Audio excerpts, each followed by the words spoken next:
بسم اللہ الرحمن الرحیم۔ شیخ العرب والعجم عارف باللہ حضرت مولانا شاہ حکیم محمد اختر صاحب رحمۃ اللہ علیہ یعنی میرے پیارے دادا جان رحمۃ اللہ علیہ کی کتاب گناہوں سے حفاظت کے نسخے۔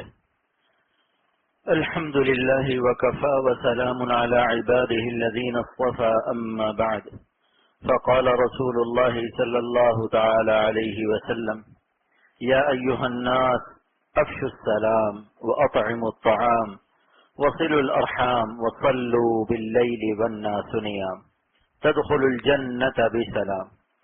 وقال عليه الصلاة والسلام لو أن عبدين تحابا في الله واحد بالمشرق وآخر بالمغرب لجمع الله بينهما يوم القيامة يقول هذا الذي كنت تحبه في۔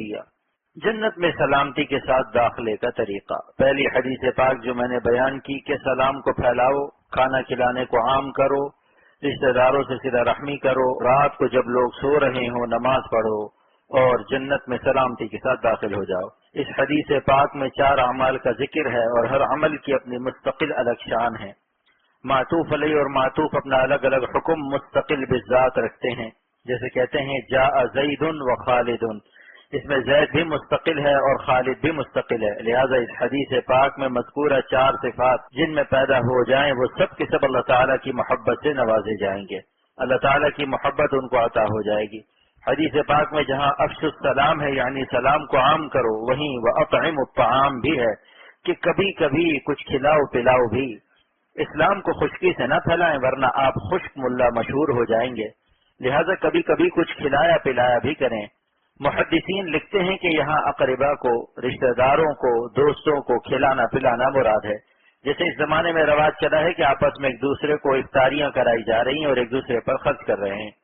اللہ والی محبت کا انعام۔ دوسری حدیث میں نے بیان کی ہے کہ جو آپس میں اللہ کے لیے محبت رکھتے ہیں اللہ تعالیٰ قیامت کے دن ان کو اکٹھا کر دیں گے، چاہے وہ دنیا میں کتنے ہی فاصلے پر رہتے ہوں۔ دیکھو ڈھاکہ میں اور کراچی میں کتنا فاصلہ ہے، لیکن اللہ تعالیٰ فرماتے ہیں کہ دنیا میں جو ہماری وجہ سے آپس میں محبت رکھتے ہیں لجمع اللہ بینہما یوم القیامت، ہم قیامت کے دن ان کو جمع کر دیں گے، بالکل ساتھ ساتھ کھڑا کر دیں گے۔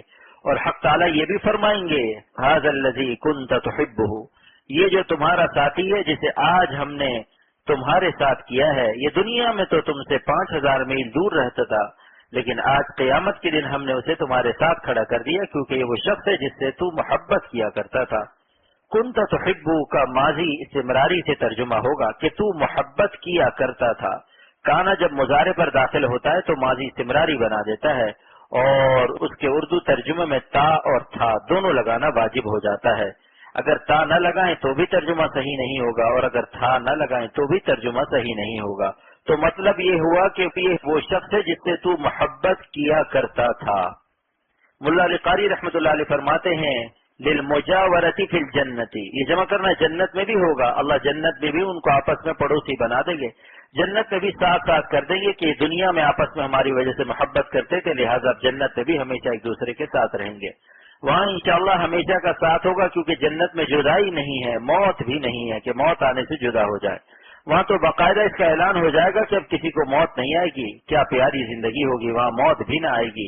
موت کو بھی اللہ تعالیٰ ذبح کر دیں گے کہ جاؤ یہ معاملہ اب ختم ہو گیا، اب یہاں ہمیشہ کے لیے رہو۔ کفار کے مقابلے میں جنتیوں کا ایک اعزاز۔ ایک صاحب نے مجھ سے پوچھا کہ سورہ بینہ میں کافروں کے لیے خالدین فیہا ہے اور مسلمانوں کے لیے خالدین فیہا ابدا ہے، تو یہ کیا بات ہے؟ مسلمانوں کے لیے ابدن کا اضافہ کیوں کیا گیا ہے؟ تو میں نے کہا کہ بات یہ ہے کہ حضرت تھانوی رحمۃ اللہ علیہ فرماتے ہیں کافر دوزخ میں ہمیشہ جلیں گے اور مسلمان ہمیشہ جنت میں رہیں گے، لیکن ابدن میں مسلمانوں کے لیے اکد الخلود بالعبود، یہ خلود کو عبود سے جو موقت کیا گیا ہے یہ مزید انعام اور مزید شرف ہے، ورنہ معنی اور ترجمہ دونوں کا ایک ہے۔ اللہ نے شرف امتیازی یعنی مزید عزت عطا فرمائی کہ مسلمان کے لیے خالدین کے بعد ابدن لگا کر ان کو اور تاکید کا شرط دے دیا کہ یہ ہمیشہ ہمیشہ یہاں رہیں گے۔ یہ ابدن عزت افزائی کے لیے ہے، شکر ہے اس مالک کا جس نے ایمان والوں کی عزت افزائی فرمائی، ورنہ خالدین سے بھی وہی مفہوم حاصل تھا کہ ہمیشہ جنت میں رہیں گے۔ ابدن کا اضافہ امتیاز و شرف کے لیے ہے، ان کو شرف میں امتیاز کرنے کے لیے ہے، اللہ کو شرف امتیازی عطا کرنا تھا، اس لیے اکد الخلود بالعبود فرمایا۔ کفار کے دائمی خلود فی النار پر علمی استدلال۔ ایک صاحب نے اعتراض کیا کہ اللہ تعالیٰ نے کافروں کے لیے فرمایا کہ کافر ہمیشہ دوزخ میں رہیں گے، حتی یلج الجمل فی سم الخیاط، جب تک اونٹ سوئی کے سوراخ میں نہ گھس جائے۔ تو ایک صاحب جو سعودی عرب میں رہ چکے ہیں، کراچی میں میرے دوست ہیں، بہت پڑھے لکھے ہیں اور قابل آدمی ہیں، کہنے لگے صاحب اس سے معلوم ہوتا ہے کہ ہو سکتا ہے سوئی کا سوراخ اللہ میاں کبھی بڑا کر دے اور اونٹ کو پتلا کر کے اس میں سے نکال دے اور کافروں سے کہیں کہ دوزخ سے نکل جاؤ۔ تو میں نے کہا کہ قرآن شریف عربوں کے محاورے پر نازل ہوا ہے، اس کو عقل سے مت سمجھو، اس لیے کہ اونٹ کو پتلا کرنے کی ضرورت ہی نہیں، سوئی کا سوراخ ہی اللہ تعالیٰ اگر اتنا بڑا کر دیں جیسے کوئی بلڈنگ ہو تو اس میں کتنے اونٹ گزر جائیں گے، لہٰذا عقل سے قرآن کا ترجمہ مت کرو۔ پھر میں نے فوراً مفسر عظیم علامہ آلوسی رحمۃ اللہ علیہ کی تفسیر المعانی منگوائی، جن کے بارے میں علامہ انور شاہ کشمیری رحمۃ اللہ علیہ فرمایا کرتے تھے کہ اتنا بڑا مفسر امت میں نہیں گزرا، عربی زبان میں تفسیر روح المعانی کے مقابلے میں کوئی تفسیر نہیں ہے۔ اور حضرت حکیم الامت تھانوی رحمۃ اللہ علیہ کی اردو زبان میں تفسیر بیان القرآن کے لیے علامہ انور شاہ کشمیری رحمۃ اللہ علیہ کا قول میرے مرشد اول حضرت مولانا شاہ عبد الغنی صاحب پھولپوری رحمۃ اللہ علیہ نقل فرمایا کرتے تھے کہ حضرت علامہ انور شاہ کشمیری رحمۃ اللہ علیہ کو کسی آیت میں اشکال ہوا، انہوں نے 14 متقدمین کی عربی زبان میں تفسیریں دیکھی لیکن اشکال حل نہیں ہوا۔ پھر سوچا کہ مولانا تھانوی نے بھی اردو میں تفسیر لکھی ہے، اسے بھی دیکھ لیتے ہیں، حالانکہ علامہ انور شاہ کشمیری اردو کتاب دیکھتے ہی نہیں تھے۔ جسے عربی زبان کا ذائقہ لگ جائے اسے اردو کتاب بے مزہ لگتی ہے، وہ اردو کی کوئی کتاب دیکھنے کی طاقت ہی نہیں رکھتے۔ چنانچہ مجبور ہو کر انہوں نے کہا کہ مولانا تھانوی کی اردو کی تفسیر بیان القرآن بھی دیکھ لیں، شاید اس سے مسئلہ حل ہو جائے۔ تو مسئلہ حل ہو گیا۔ حکیم الامت حضرت تھانوی تفسیر میں ایک لفظ ایسا بڑھا دیتے ہیں جس سے سارا مسئلہ حل ہو جاتا ہے۔ چونکہ حضرت نے ساری تفسیریں سامنے رکھی پھر اشکال کو حل کیا، لہٰذا ایک لفظ بڑھاتے اور سارا مسئلہ حل ہو جاتا ہے۔ اس پر علامہ انور شاہ کشمیری رحمۃ اللہ علیہ نے جوش میں فرمایا کہ میں تو سمجھتا تھا کہ بیان القرآن اردو دانوں کے لیے ہے، اب معلوم ہوا یہ علماء کے لیے ہے۔ میں نے روح المعانی منگوائی تو اس میں دیکھا کہ علامہ آلوسی رحمۃ اللہ علیہ فرماتے کہ عرب کے لوگوں کو جس کام کو یہ کہنا ہوتا تھا لا افعل کذا ابدا، کہ ہم اس کام کو کبھی نہیں کریں گے، وہاں یہ لگا دیتے تھے حتی یشیب الغراب، یہاں تک کہ کوا بوڑھا ہو جائے، وہ حتی یبیض القار، اور تارکول سفید ہو جائے۔ تو قرآن پاک کی آیت حتی یلج الجمل فی سم الخیاط، یہاں تک کہ اونٹ سوئی کے سوراخ میں گھس جائے کو بیان کرنے سے مقصد یہ ہے کہ لا افعل کذا ابدا، ہم اس کام کو کبھی نہیں کریں گے۔ قرآن عربوں کے محاورے پر نازل ہوا ہے، جب تک عربوں کا محاورہ سامنے نہیں ہوگا قرآن سمجھنا مشکل ہو جائے گا۔ حضرت سید محمود بغدادی رحمۃ اللہ علیہ مفتی بغداد نے روح المعانی میں عربوں کا محاورہ نقل کر کے اس کی تفسیر کر دی کہ اللہ تعالیٰ ان کو کبھی بھی دوزخ سے نہیں نکالیں گے۔ یہ نہیں کہ سوئی کا سوراخ بڑا کرنے اور اونٹ کو پتلا کر کے اپنے معانی اس میں سے نکالو، اپنی طرف سے ایسا ترجمہ کرنا جائز نہیں ہوگا جب تک کہ مفسرین کی تفسیروں کو نہ دیکھا جائے، کیونکہ صحابہ نے قرآن کو سمجھا ہے اور مفسرین صحابہ کے اقوال پیش کرتے ہیں، تابعین کے اقوال پیش کرتے ہیں۔ نبی کے ادب پر انعام عظیم، اللہ تعالیٰ فرماتے ہیں ان الذین یغضون اصواتهم عند رسول اللہ، جو لوگ میرے نبی کے پاس اپنی آواز کو پست رکھتے ہیں یعنی میرے نبی کا ادب کرتے ہیں، اولئک الذین امتحن اللہ قلوبهم للتقوی، اللہ تعالیٰ ان کے دلوں کو اپنی محبت اپنی دوستی کے لیے منتخب کر لیتا ہے، چن لیتا ہے، خالص کر لیتا ہے۔ علماء اور مشائخ فرماتے ہیں کہ نبی کے ادب کا یہ انعام ہے، اس انعام کے لیے جہاد کی شرط نہیں ہے کہ گردن کٹے، خون بہے، تہجد، حج اور کسی زبردست عمل اور عبادت کا تذکرہ نہیں ہے، صرف نبی کے ادب پر اتنا بڑا انعام نازل ہو رہا ہے کہ جن لوگوں نے میرے نبی کا ادب کیا ہم نے ان کے دلوں کو اپنی محبت اپنی دوستی کے لیے منتخب کر لیا۔ حضرت ابی بن کعب رضی اللہ عنہ کا عظیم الشان مقام، علامہ آلوسی رحمۃ اللہ علیہ نے اس آیت کے استدلال میں ایک واقعہ نقل کیا ہے کہ حضرت عبداللہ بن عباس رضی اللہ عنہما حضرت ابی بن کعب رضی اللہ عنہ سے قرآن شریف پڑھنے فن قراءت سیکھنے جایا کرتے تھے۔ حضرت ابی بن کعب رضی اللہ عنہ اتنے بڑے قاری ہیں، قرآن کے اتنے بڑے ماہر ہیں کہ ان کا لقب سید القراء ہے۔ حضرت عمر رضی اللہ عنہ بھی ان کے شاگرد ہیں۔ ایک مرتبہ حضور صلی اللہ علیہ وسلم نے حضرت ابی بن کعب سے فرمایا کہ اللہ تعالیٰ نے مجھ پر وحی نازل فرمائی ہے کہ اے ہمارے رسول آپ ابی ابن کعب کے پاس جائیے اور ان پر سورہ بینہ کی تلاوت کیجیے۔ تو حضرت ابی بن کعب رضی اللہ عنہ نے پوچھا کہ یا رسول اللہ صلی اللہ علیہ وسلم، اللہ تعالیٰ نے آپ کو جو یہ حکم دیا ہے کہ آپ مجھے یہ سورت سنائیں تو کہ اللہ نے میرا نام بھی لیا تھا؟ کیا سوال ہے، عاشقانہ سوال ہے۔ دوستو اسے کہتے ہیں دین، ہمارا دین خشک نہیں ہے، دین تو محبت ہی محبت ہے۔ جس کے اندر محبت نہیں ہے وہ دین کیا جانے. خشک آدمی یہ سوال نہیں کر سکتا، یہ سوال عاشق ہی کر سکتا ہے. یا رسول اللہ صلی اللہ علیہ وسلم اللہ سمانی لکا، کیا خدا نے میرا نام بھی لیا ہے؟ آپ نے فرمایا اللہ سما کا، اللہ نے تمہارا نام بھی لیا ہے. انہوں نے کہا وقد ذکرت عند رب العالمین، یعنی مجھ جیسے معمولی انسان کا رب العالمین کے ہاں ذکر ہوا، میرا نام لیا گیا. تو آپ صلی اللہ علیہ وسلم فرمایا فذرفت عیناہ، مارے خوشی کے ان کی آنکھوں سے آنسو بہ پڑے. یہ خوشی کا رونا تھا، افسوس کا رونا نہیں تھا. گرم بازاری عشق الہی، رونے کی 7 قسمیں ہیں جن میں خوشی کا رونا بھی ہے، خوف کا رونا بھی ہے، ندامت کا رونا بھی ہے، محبت کا رونا بھی ہے. جیسے اللہ کی محبت میں شیخ العرب والعجم حاجی امداد اللہ صاحب مہاجر مکی رحمۃ اللہ علیہ خوب رویا کرتے تھے اور فرماتے تھے کہ جب خدا کی یاد میں اور ان کا نام لینے میں اور ان کی محبت میں خوب رونا آئے تو سمجھ لو اس دن عشق کا بازار گرم ہو گیا. اس کا نام گرم بازاری عشق ہے، یعنی عشق کا بازار گرم ہے. جیسے کہتے ہیں بازار گرم ہو گیا، یعنی خوب بکری ہو رہی ہے، لین دین خوب تیز ہے. تو جس کو اللہ کی محبت میں رونا آ جائے تو سمجھ لو آج اس کے دل میں اللہ تعالیٰ کی محبت کا بازار گرم ہو گیا. یہ نام حاجی صاحب نے رکھا ہے، خدا کی یاد میں رونا آئے تو اس کا نام گرم بازاری عشق ہے. حضرت ابن عباس رضی اللہ عنہ کا مقام ادب، حضرت عبداللہ ابن عباس رضی اللہ عنہما حضرت ابی ابن کعب رضی اللہ عنہ سے قرآن شریف پڑھا کرتے تھے، قرات پڑھتے تھے. حضرت ابی ابن کعب رضی اللہ تعالی عنہ اپنے گھر کے اندر ہیں، یہ ان کے دروازے پر بیٹھے ہوئے ہیں، دروازہ نہیں کھٹکھٹاتے ہیں، انتظار کر رہے ہیں. جب وہ دروازہ کھول کر باہر نکلتے تو دیکھتے کہ حضرت عبداللہ ابن عباس رضی اللہ عنہما نبی کے چچا کے بیٹے دروازے پر بیٹھے ہوئے ہیں. تو فرماتے ہیں کہ تم نبی کے چچا کے بیٹے ہو، تمہیں یوں بیٹھے دیکھ کر مجھے تکلیف ہوتی ہے، تم دروازہ کھٹکھٹا دیا کرو، میں جلدی نکل آیا کروں گا. عرض کیا کہ ایسا نہیں ہو سکتا، میں خدا کے حکم کی نافرمانی نہیں کر سکتا. اہل اللہ کا اپنے اکابر کے لیے ادب. حضرت عبداللہ ابن عباس رضی اللہ عنہما نے حضرت ابی ابن کعب رضی اللہ عنہ سے فرمایا کہ اللہ تعالیٰ نے سورہ حجرات میں فرمایا ہے کہ نبی کے لیے جو آداب ہیں وہی آداب علماء ربانیین کے لیے ہیں، لہذا میں آپ کا ویسا ہی ادب کروں گا، دروازہ نہیں کھٹکھٹاؤں گا. ان الذین ینادونک من وراء الحجرات اکثرهم لا یعقلون، میں بے عقلی کا کام نہیں کروں گا کہ دروازے کے باہر سے آپ کو پکاروں، میں آپ کا انتظار کر کے اس خیر میں آنا چاہتا ہوں جس کی اللہ نے تعریف کی ہے. وَلَوْ أَنَّهُمْ صَبَرُوا حَتَّى تَخْرُجَ إِلَيْهِمْ لَكَانَ خَيْرًا لَهُمْ، کہ اگر یہ صبر کرتے، اللہ کے رسول کے باہر آنے کا انتظار کرتے تو یہ ان کے لیے خیر کا باعث ہوتا. تو میں اس خیر کو کیسے چھوڑ دوں، میں اس آیت کے حکم پر عمل کروں گا. آپ اللہ کے دین کے عالم ہیں، نائب رسول ہیں، میں آپ کا وہی ادب کروں گا جو سورہ حجرات میں حضور صلی اللہ علیہ وسلم کے لیے. علامہ آلوسی رحمۃ اللہ علیہ فرماتے قرأت هذه القصة في الصغر، میں نے بھی اپنے بچپن میں اس قصے کو پڑھا تھا.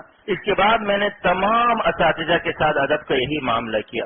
کبھی کسی کا دروازہ نہیں کھٹکھٹایا کہ باہر نکلیں استاد جی ہم کو پڑھائیں، یہ بات ادب کے خلاف ہے. حضرت مفتی محمد شفیع صاحب رحمۃ اللہ علیہ تفسیر معرف القرآن میں لکھتے ہیں کہ سورہ حجرات میں نبی کے لیے جو ادب ہے، آپ کے بعد آنے والے علماء ربانیین اللہ والے عالموں کا بھی اتنا ہی ادب ہے. نائبین کا ادب بھی وہی ہوتا ہے جو عقل کا ہوتا ہے. اللہ والے علماء کا ادب کرنا بھی نبی ہی کے ادب میں شامل ہے، لہذا آپ بھی علماء اور مشائخ کا ادب کر کے مقام حاصل کر سکتے ہیں. ایک بہت بڑے بزرگ حضرت مولانا شاہ محمد احمد صاحب دامت برکاتم کے ساتھ میرے مرشد ثانی حضرت مولانا شاہ ابرار الحق صاحب دامت برکاتم سفر میں موجود تھے. کسی نے پوچھا کہ حضرت مولانا شاہ محمد احمد صاحب آپ کے ساتھ آئے ہیں؟ میرے شیخ نے فرمایا کہ حضرت میرے ساتھ نہیں آئے، میں حضرت کے ساتھ آیا ہوں. یہ ہے ادب. میں عرض کرتا ہوں کہ بزرگوں کا ادب، اللہ والوں کا ادب ہم کو بعض وقت اس مقام پر پہنچائے گا کہ 100 برس کے تہجد سے آپ اس مقام پر نہیں پہنچیں گے. قرآن پاک کی دلیل پیش کر رہا ہوں. اللہ تعالیٰ فرماتے ہیں جن بندوں نے میرے نبی کا ادب کیا ان کے سامنے آہستہ بولے، زور زور سے نہیں بولے، جیسے آپس میں ہنستے ہیں زور زور سے بولتے ہیں. تو ایسے باادب بندوں کے قلوب کو میں نے اپنی دوستی کے لیے چن لیا ہے.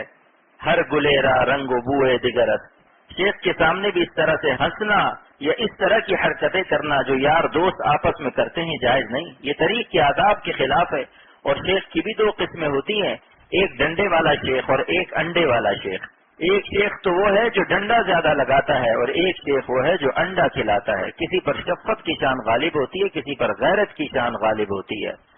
اللہ تعالیٰ نے ہر ایک کا رنگ الگ بنایا ہے. حاجی صاحب کا رنگ دیکھ لیجئے، حکیم الامت رحمۃ اللہ علیہ فرماتے کہ ہمارے حاجی صاحب رحمۃ اللہ علیہ ڈانٹنا اور خفا ہونا تو جانتے ہی نہ تھے، سراپا رحمت و شفقت تھے، لیکن ان کا فیض اتنا تام تھا کہ کوئی بھی محروم نہیں رہتا تھا۔ اپنا مزاج تو کوئی بدل نہیں سکتا، مزاج تو بچپن سے ہوتا ہے۔ حکیم الامت فرماتے کہ ہر بزرگ کا مزاج اس کے بچپن کے مزاج کے تابع ہوتا ہے، نسبت حاصل ہونے کے بعد پھر بزرگی بھی اسی رنگ میں تبدیل ہو جاتی ہے۔ لہذا شیخ کی شفقت کے معنی یہ نہیں ہے کہ اس کے سر چڑھ جاؤ، شیخ محبت کرے تو اس کے معنی یہ نہیں کہ اس کے سر پر چڑھ جاؤ، ان کے ادب کا دامن ہاتھ سے نہ جانے دو۔ راہ ولایت راہ ادب ہے۔ دیکھیے اللہ تعالیٰ فرماتے ہیں کہ جن لوگوں نے میرے نبی کا ادب کیا، ان کے سامنے آہستہ آہستہ بولے، زور سے نہیں بولے۔ اولئک الذین امتحن اللہ قلوبہم للتقوی، ہم نے ان کے دلوں کو اپنی محبت کے لیے، اپنی دوستی کے لیے، اپنی ولایت کے لیے، اپنا ولی بنانے کے لیے منتخب کر لیا، چھانٹ لیا، چن لیا، خالص کر لیا۔ جس کو اللہ تعالیٰ خالص رکھنے کا ارادہ کر لے اس میں کوئی ملاوٹ کر سکتا ہے؟ جس کو خدا اپنا بنا لے اس کو کوئی اپنا بنا سکتا ہے؟ اللہ کی طاقت کے مقابلے میں نفس کی طاقت ہے، جو خدا سے ہم کو چھین لے۔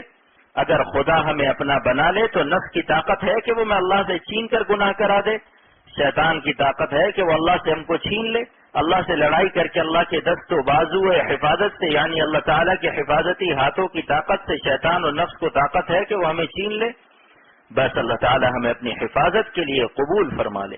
یاد رکھو، جس کو اللہ اپنا بنا لے اس کو کوئی نقصان نہیں پہنچا سکتا۔ تجارت اور مال و دولت بھی، اگر وہ کوئی تجارت کرنا بھی چاہے تو اللہ اس سے چھڑا دے گا۔ اگر وہ سلطنت کی طرف مائل ہوگا تو حضرت سلطان ابراہیم ابن ادم رحمۃ اللہ علیہ کی طرح اللہ تعالیٰ اس سے سلطنت چھڑا لیں گے۔ اللہ کی حفاظت کے بعد خدا کی حفاظت کے تالے پر کسی مخلوق کی کنجی نہیں لگ سکتی۔ اس لیے یہی دعا کرو کہ اللہ ہم سب کو اپنی حفاظت میں قبول کر لیجئے۔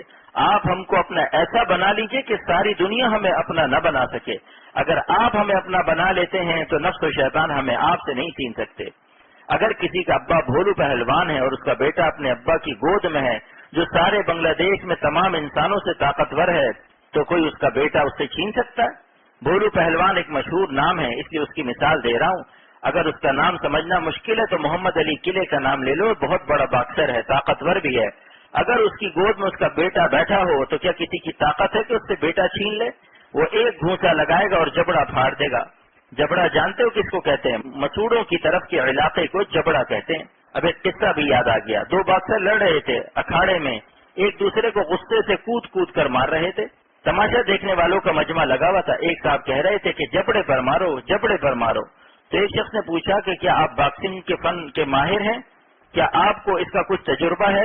آپ نے کچھ سیکھا ہے جو ان ماہرین کو مشورہ دے رہے ہیں؟ یہ تو خود فن کے بڑے استاد ہیں۔ تو اس نے کہا کہ میں ماہر واہر نہیں ہوں، میری دانت بنانے کی دکان ہے، اگر یہ دونوں ایک دوسرے کے جبڑے پر ماریں گے تو ان کے دانت ٹوٹ جائیں گے اور یہ دانت بنوانے میرے یہاں آئیں گے، کیونکہ سب سے قریبی دکان میری ہی ہے۔ کسی پر جلد اعتبار نہیں کرنا چاہیے، اس لیے جلدی کسی کے اخلاص پر یقین مت کرو، کسی کے مشورے پر جلدی یقین و ایمان مت لاؤ، پہلے مشورہ کرو، ریسرچ کرو، تحقیق کرو کہ آیا اس کے مشورے میں اخلاص بھی ہے یا نہیں۔ جیسے اس دانت بنانے والے کا خلوص نہیں تھا، فلوس تھا، یعنی پیسے کے لیے مشورہ دے رہا تھا کہ جبڑے پر ماریں گے تو دانت ٹوٹیں گے، پھر میرے یہاں ہی بنوانے آئیں گے۔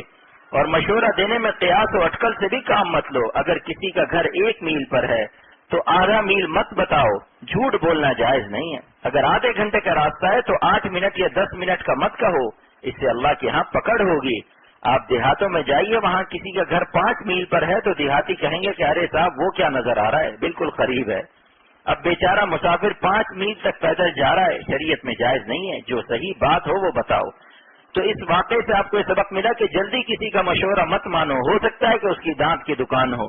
کسی کے مشورے کے لیے بھی مشورہ کرو کہ اس کا مشورہ مانوں یا نہ مانوں۔ احکام شریعت پر عمل کرنا بھی خدا اور رسول کا ادب ہے۔ تو اس آیت میں ادب پر اتنا بڑا انعام ملا کہ اللہ تعالیٰ نے ایسے دلوں کو اپنے لیے منتخب کر لیا۔ آج ہمارا دل بھی اللہ تعالیٰ کی دوستی کے لیے منتخب ہو سکتا ہے۔ ہمیں نبی تو نہیں ملے کہ ہم ان کا ادب کریں، لیکن حضور صلی اللہ علیہ وسلم کی سنت کا اتباع کرنا بھی ان کے ادب میں شامل ہے۔ جیسے کسی کے گھر میں تصویر ہے، پلاسٹک کی بلی ہے، پلاسٹک کا کتا ہے، ان چیزوں کو گھر سے نکال دو۔ یہ بھی نبی کا ادب ہے، کیونکہ ان کا ارشاد ہے کہ جہاں تصویر ہوتی ہے وہاں رحمت کے فرشتے نہیں جاتے۔ یہ مت دیکھو کہ یہ تو بیوی کو جہیز میں ملا ہے، اب بیوی سے کون لڑے گا، جو کہ وہ تگڑی بھی ہے، کہیں ایسا نہ ہو کہ میں ہی مر جاؤں۔ جیسے دو میاں بیوی کی لڑائی ہو رہی تھی، شوہر نے تنگ آ کر کہنا چاہا کہ یا تو میں مر جاؤں یا میری بیوی مر جائے، لیکن یہ جملہ بھی یہیں تک ادا کیا تھا کہ یا تو میں مر جاؤں یا، تو بیوی نے لوہے کی اتنی بڑی کینچی اٹھائی اور کہا کہ یا کیا، تو اس نے کہا یا بھی میں ہی مر جاؤں۔ لیکن دوستو ڈرو مت، اللہ کے نبی کے فرمان کو گھروں میں جاری کرو، یہ بھی ان کا ادب ہے۔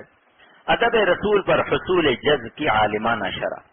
حضرت تھانوی رحمۃ اللہ علیہ کی تفسیر بیان القرآن میں اولئک الذین امتحن اللہ قلوبہم للتقوی کی تفسیر میں فرماتے ہیں کہ اللہ تعالیٰ نے صحابہ کرام کے دلوں کو ادب رسول کی برکت سے اپنے لیے منتخب کر لیا، خالص کر لیا۔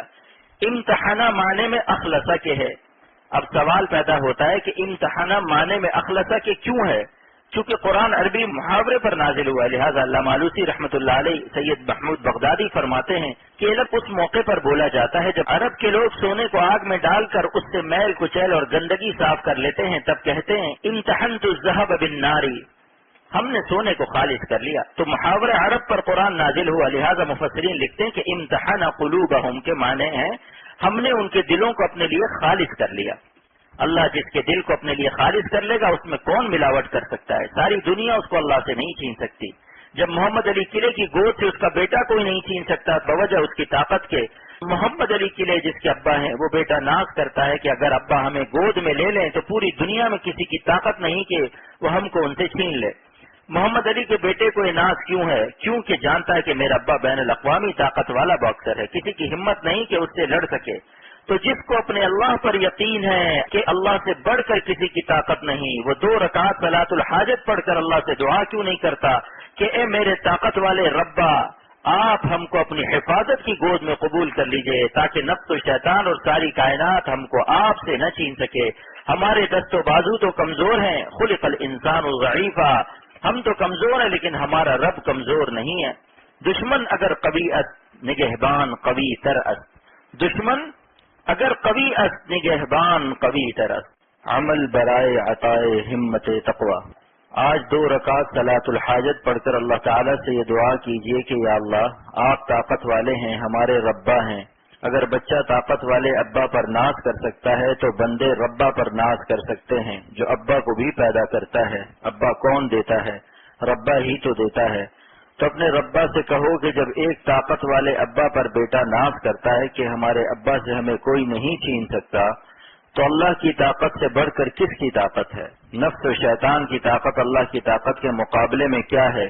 لہذا خدا سے خصوصی دعا کرو کہ اے خدا ہم کو اپنی طاقت کی حفاظت میں قبول کر لیجئے اور نفس و شیطان سے چھڑا لیجئے اور اپنی رحمت اور حفاظت کی گود میں پناہ دے دیجئے۔ اس کے بعد ہمیں کوئی فکر نہیں ہے۔ روح کی طاقت کے صحیح استعمال کے مواقع، اس مضمون کو مولانا رومی رحمۃ اللہ علیہ اس شعر میں پیش کرتے ہیں: گر ہزارہ دام باشد در قدم، گر ہزارہ دام باشد در قدم، چوں تو با مائی نہ باشد ہیچ غم، چوں تو با مائی نہ باشد ہیچ غم۔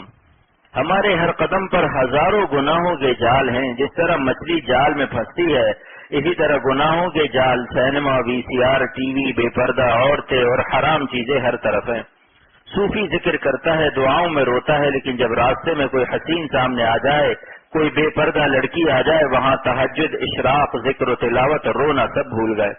تقوی کی طاقت کو استعمال نہیں کیا۔ اگر ذکر و تلاوت اور عبادت سے حاصل ہونے والی روحانی طاقت کو یہاں استعمال کریں تب آپ نے ذکر کا صحیح حق ادا کیا۔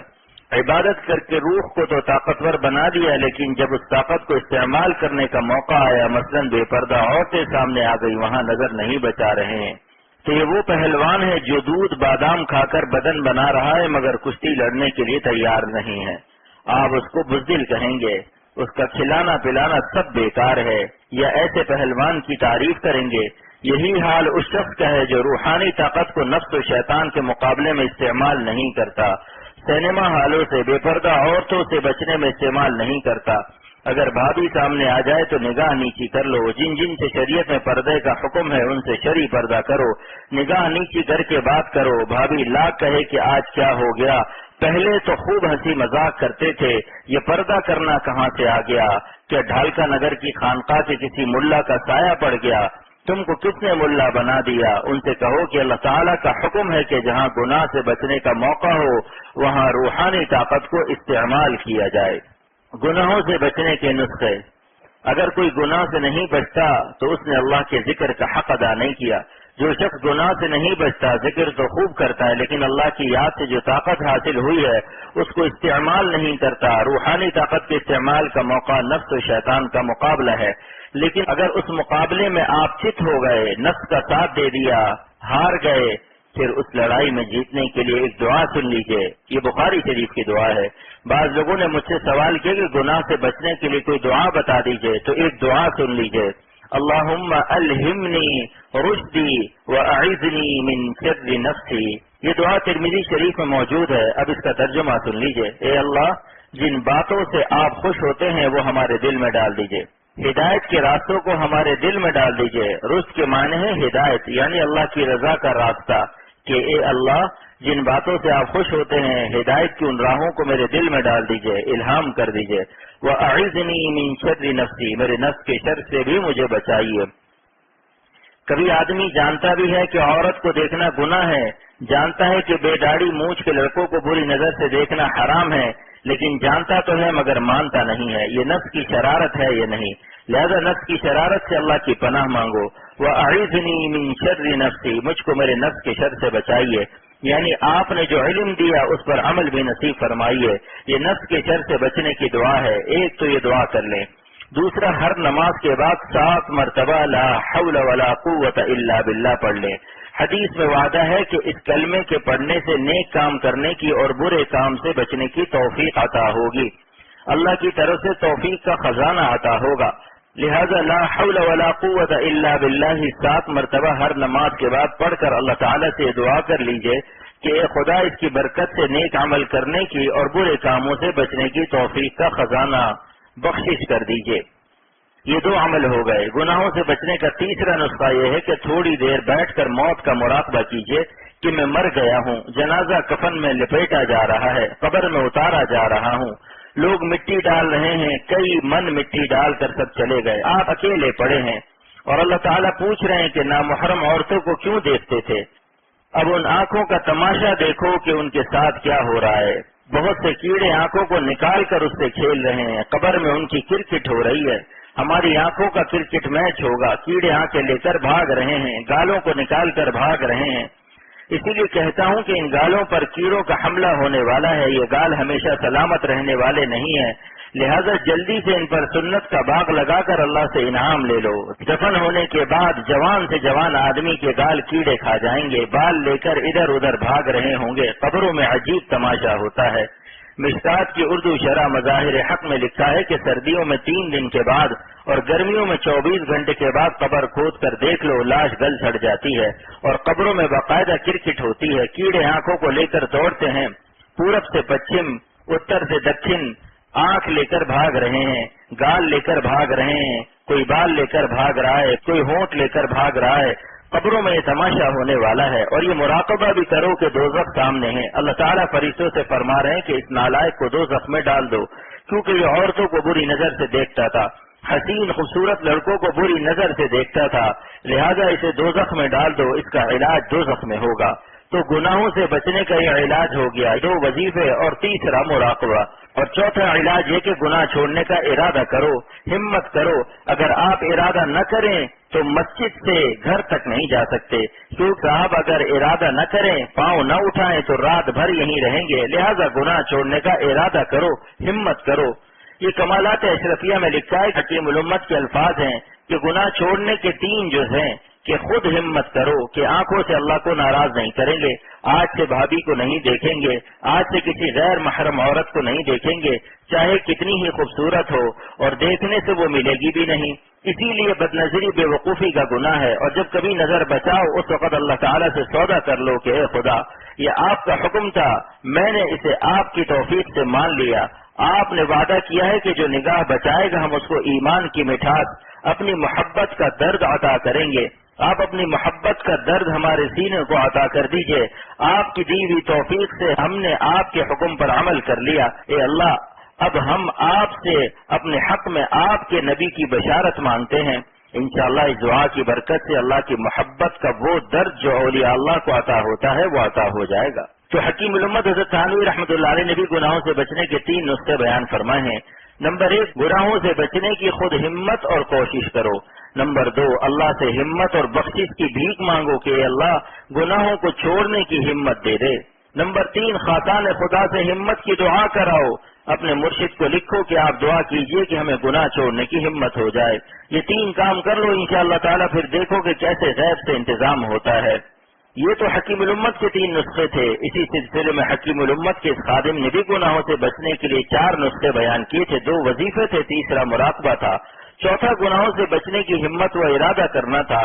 اب 5واں نمبر ہے کہ روزانہ 2 رکعت صلاۃ التوبہ پڑھو اور اللہ سے عرض کرو کہ یا اللہ جب سے بالغ ہوا ہوں اس وقت سے لے کر آج تک میری آنکھوں کے، کانوں کے، جسم کے، دل کے، ظاہر کے، باطن کے تمام گناہوں کو معاف کر دیجئے، آمین۔ اور مخلوق کے حقوق میں جو کوتاہی ہوئی ہو، کسی کی غیبت کی ہو، کسی کو ستایا ہو، تو آپ میرے صبح و شام تینوں قل پڑھنے کے عمل کو قبول کر کے اس کا ثواب ان لوگوں کو بخش دیجئے جن کی ہم نے غیبت کی ہو، ستایا ہو یا کچھ اور نقصان پہنچایا ہو۔ آپ قیامت کے دن ان کے نامہ اعمال میں ثواب لکھ دیجئے اور ان لوگوں کو ہم سے راضی اور خوش کر دیجئے۔ بس اجمالی طور پر یہ دعا کر لیجئے، کیونکہ آپ کہاں تک یاد کریں گے کہ 50 سال پہلے کس کس کی غیبت کی تھی۔ اللہ تعالیٰ کی شان عطا و کرم۔ مرقات شرح مشکات میں ملا علی قاری رحمۃ اللہ علیہ نے لکھا ہے کہ جب اللہ تعالیٰ آپ کو بخشنے کا ارادہ کر لیں گے کہ ان اللہ اذا رضی عن عبدہ وقبل توبتہ، اللہ اپنے جس بندے سے خوش ہو جائیں گے اور اس کی توبہ قبول کر لیں گے تو ارضى عنہ خصومہ، اللہ اس کے فریقوں کو جن کو اس نے ستایا ہے ان مظلومین کو اہل فریق کو راضی کر دے گا، ورد مظالمہ، اور اللہ ان پر ہونے والے ظلم کے بدلے خود ان کو اجر عطا کرے گا۔ یہ بات محدثین نے اس حدیث کی شرح میں لکھی ہے کہ ایک آدمی نے 100 قتل کر دیے، اس سے کہا گیا کہ نیکوں کی بستی میں جاؤ اور وہاں توبہ قبول ہوگی۔ دیکھا آپ نے صالحین کا اور اولیاء اللہ کا مقام، اللہ والے جس زمین پر رہتے ہیں اس مٹی کو اللہ یہ عزت دے رہا ہے کہ قاتل سے کہا جا رہا ہے کہ تمہارے 100 قتل کا گناہ اس وقت معاف ہوگا جب تم اللہ والوں کی بستی میں جاؤ اور اس زمین پر توبہ کرو جہاں اللہ والے بندے رہتے ہیں، جہاں خدا کے خاص بندے رہتے ہیں۔ اس مٹی کو اللہ نے یہ عزت دی، یہ بخاری شریف کی حدیث ہے۔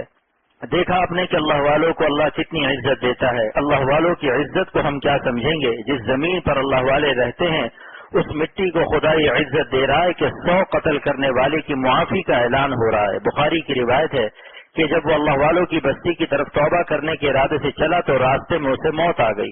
اللہ تعالیٰ نے اس کی روح لانے والے فرشتوں سے کہا کہ زمین کی پیمائش کرو، اگر اس کا فاصلہ صالحین کی بستی سے قریب ہے تو جنت والے فرشتے اس کی روح لائیں گے، ورنہ جہنم میں لے جانے والے فرشتے اس کی روح لائیں گے۔ جب فرشتے زمین کی پیمائش کرنے لگے تو اللہ تعالیٰ نے زمین کو حکم دیا کہ وہ صالحین کی بستی سے قریب ہو جائے، حالانکہ وہ زمین دور تھی، لیکن اللہ نے اپنے فضل اور رحمت سے قریب کر دیا۔ حسن کا انتظام ہوتا ہے، حسن کا انتظام ہوتا ہے، عشق کا یوں ہی نام ہوتا ہے۔ تھوڑا سا عشق دکھا دو، حسن خود سارا کام کر دیتا ہے۔ اللہ تعالیٰ نے سارا کام بنا دیا یا نہیں؟ حالانکہ نیکوں کی بستی دور تھی لیکن اس کی زمین کو قریب کر دیا اور گناہ والی بستی کو دور کر دیا اور اس کی بخشش ہو گئی۔ اللہ تعالیٰ نے اللہ والوں کے رہنے والی زمین کی مٹی میں یہ اثر رکھ دیا، لہذا اللہ والوں سے دعائیں کرائیں، ان سے دعا لیں۔ 2 رکعت صلاۃ التوبہ پڑھ کر اللہ تعالیٰ سے کہیں کہ اے خدا، جب سے بالغ ہوا ہوں اس وقت سے آج تک کے تمام گناہ جو آپ کے حقوق میں ہیں ان سب کو معاف فرما دیجئے، اور جو گناہ مخلوق کے حقوق میں ہیں اس کے لیے میں 3 قل پڑھ کر اس کا ثواب ان کو بخشتا ہوں، اگر یاد ہو تو جا کر ان سے معافی مانگ لو۔ غیبت کے گناہ کا کفارہ، جن کے بارے میں آپ کو یقین ہے کہ میں نے فلاں فلاں کی غیبت کی تھی اور ان کو اطلاع بھی ہو گئی تو ان سے معافی مانگ لو۔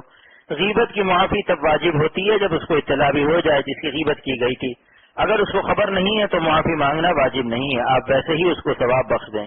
مگر جن کے سامنے اس کی غیبت کی تھی ان سے تردید کر دیں کہ میں نے فلاں کی جو غیبت کی تھی اس میں یہ باتیں غلط تھی، میں نے جو حماقت اور نالائقی کی اس سے توبہ کرتا ہوں۔ بہرحال اس آدمی سے معافی مانگنا ضروری نہیں ہے، اس سے معافی مانگنا تب ضروری ہوگا جب اس کو غیبت کی خبر بھی ہو جائے۔ حکیم الامت تھانوی رحمۃ اللہ علیہ فرماتے ہیں کہ غیبت حق الجار تب بنتا ہے جب اس کو بھی پتہ چل جائے، کیونکہ پتہ چل گیا تبھی تو اذیت پہنچی، اور جب اس کو خبر ہی نہیں تو اب کیوں جا رہے ہو خواہ مخواہ اس کا دل خراب کرنے۔ اگر کوئی آپ سے کہے کہ صاحب معاف کرنا میں نے آپ کی غیبت کی تھی تو آپ کو کتنا برا لگے گا. ہو سکتا ہے کہ اس سے تعلقات میں بھی فرق آ جائے. مخلوق سے مالی معاملات درست کر لیں. میں عرض کر رہا تھا کہ 2 رکعت صلاۃ التوبہ پڑھ کر کہو کہ یا اللہ جب سے بالغ ہوا ہوں اس وقت سے لے کر آج تک کی معافی دے دیجیے اور اپنے بندوں کے حق کی تلافی کروا دیجیے. میرے نفل اعمال کا ثواب انہیں بخش دیجیے اور کچھ روپے خیرات کر کے اس کا ثواب بھی بخش دو کہ یا اللہ جن جن کو ہم نے ستایا ہو آج 100 روپیہ یا 100 ٹکا جو صدقہ کیا ہے اس کو قبول فرما کر اس کا ثواب ان کو دے دیجیے. جن کی ہم نے غیبت کی ہو، ستایا ہو، برا بھلا کہہ دیا ہو، ہاتھ سے مار دیا ہو، یہ کبھی بچپن میں ان کا 1 آدھ ٹکا چرا لیا ہو. جب لڑکے اسکول یا مدرسے میں پڑھتے ہیں اور دوپہر کو درمیان میں چھٹی ہوتی ہے تو کسی کی دوات، کسی کی کاپی، کسی کا قلم بغل میں دبا کر چل دی ہے. میں نے اپنی آنکھوں سے دیکھا ہے تو ہو سکتا ہے کسی نے اپنے بچپن کے زمانے میں کوئی ایسی حرکت کر لی ہو، بچپن میں کسی کی کاپی وغیرہ چرا لی ہو تو اسی طرح اس کو بھی اس صدقے کا ثواب بخش دو. اس کے بعد 2 رکعت صلاۃ الحاجت پڑھو اور اللہ تعالیٰ سے خوب مانگو، دیر تک مانگو. ایسا مانگو کہ جب آپ کا ہاتھ اٹھے تو اٹھا ہی رہے، لوگ سمجھے کہ شاید اب یہ مانگتے مانگتے جان ہی دے دے گا. اکابر کی دعا مانگنے کی عاشقانہ ادائیں. جس وقت بندے کا ہاتھ دعا کے لیے اٹھتا ہے اس وقت ساری کائنات اس کے ہاتھوں کے نیچے ہوتی ہے، کیونکہ دعا مانگنے والے کا ہاتھ اللہ کے سامنے ہوتا ہے. لہذا 7 آسمان اور زمین اس سے نیچے ہو جاتے ہیں کیونکہ اس کا ہاتھ خدا کے سامنے ہے، اس کے سامنے اللہ ہے. لہذا ساری کائنات، سارا عالم، زمین و آسمان سب اس کے ہاتھوں کے نیچے ہوتے ہیں. دعا مانگنے سے اتنا اونچا مقام ملتا ہے. یہ بات ڈاکٹر عبدالحی صاحب رحمۃ اللہ علیہ نے فرمائی. میں نے خود اپنے کانوں سے سنی کہ جب بندہ دعا مانگتا ہے تو ساری کائنات اس کے ہاتھوں کے نیچے ہو جاتی ہے. اور ایک مجذوب نے تو عجیب دعا مانگی. پشاور کے حکیم امیر احمد ہیں، وہ دعا میں یوں کہتے ہیں کہ اے میرے اللہ، میرے چھوٹے چھوٹے ہاتھ ہیں جو آپ ہی نے تو بنائے ہیں، آپ کے بنائے ہوئے ہاتھ آپ کے حضور میں اٹھائے ہوئے ہیں، ان کو محروم واپس نہ کیجیے، ان چھوٹے چھوٹے ہاتھوں میں اپنے بڑے بڑے ہاتھوں سے دے دیجیے.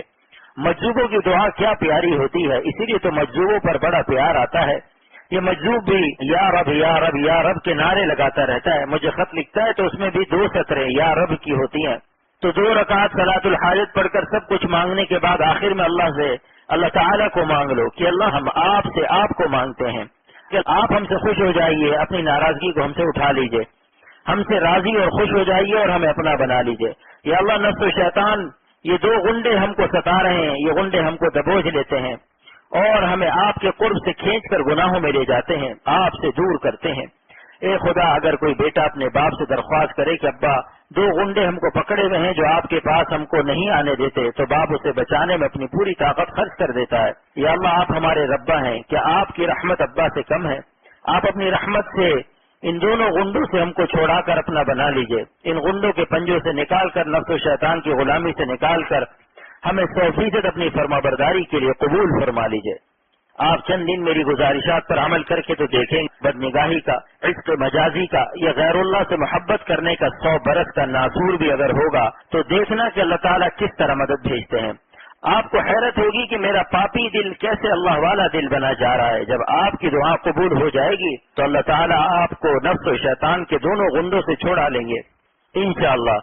یہ دونوں بڑے ظالم ہیں، انسان کے سخت دشمن ہیں. بس اللہ سے دعا کیجئے کہ اللہ جو بیمار ہیں ان کو شفا عطا فرمائے. ربنا تقبل منا انك انت السميع العليم يا ذا الجلال والاكرام. اللهم اني اسالك بان لك الحمد لا اله الا انت المنان بديع السماوات والارض ذو الجلال والاكرام. يا حي يا قيوم وبحق انت الله لا اله الا انت الاحد الصمد الذي لم يلد ولم يولد ولم يكن له كفوا احد.